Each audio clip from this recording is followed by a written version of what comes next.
Сәлем достар, осындай керемет, тез дайындалатын құрмалы пирог дайындаймыз. Менімен бірге болыңыздар.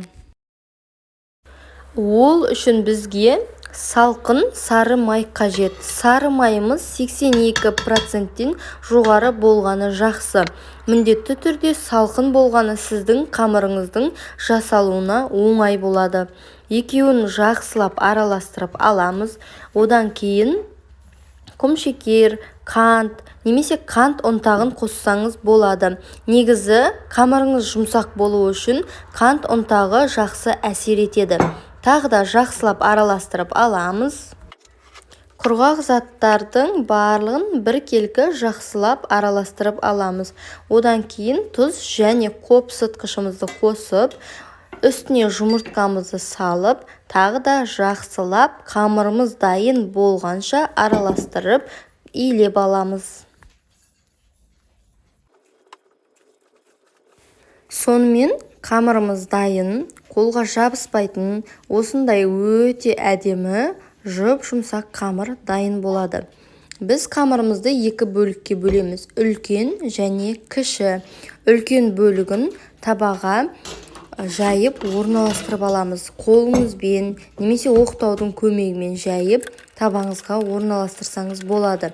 Ең бастысы біркелкі болғаны жөн. Өйткені пирог піскен кезде бір жері көтеріліп, бір жері төмен қарай түсіп кетуі мүмкін. Сол себепті жақсылап жайып аламыз. Одан кейін салмасын дайындаймыз. Құрмаңыз осындай қою болуы мүмкін, жабысқақ, созылмайтын. Оның үстіне су, сүт немесе сливки құйсаңыз болады. Мен сливки пайдаландым. Сливкимен құрманы жақсылап араластырып, шоколад ерітіп қоссаңыз да болады, немесе осылай түйірдей қоссаңыз да болады.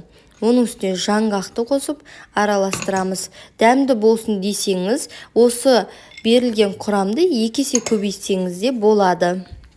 Сол кезде шоколад пен жаңғақтың дәмі өте керемет үйлесім табатын болады.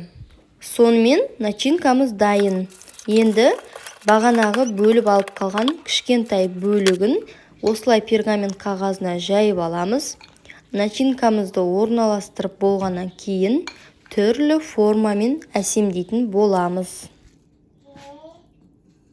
Пирогымыздың салмасын қасықтың көмегімен жайып орналастырып аламыз. Одан кейін бағанағы жұқа қамырымыздан түрлі формалар, гүлдер жасап дайындап, ең бетіне қойып шығамыз.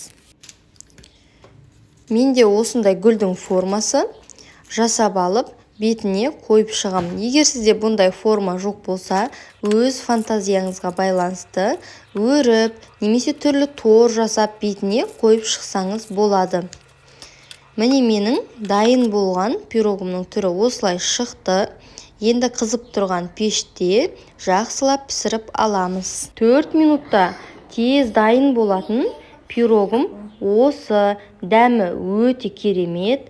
Ас болсын, менімен бірге жасап көріңіздер. Каналыма жазылуды ұмытпаңыздар. Айқара көзбен Әлфиядан дегустация. Лайк басып, пікір қалдырып, каналыма жазылуды ұмытпаңыздар.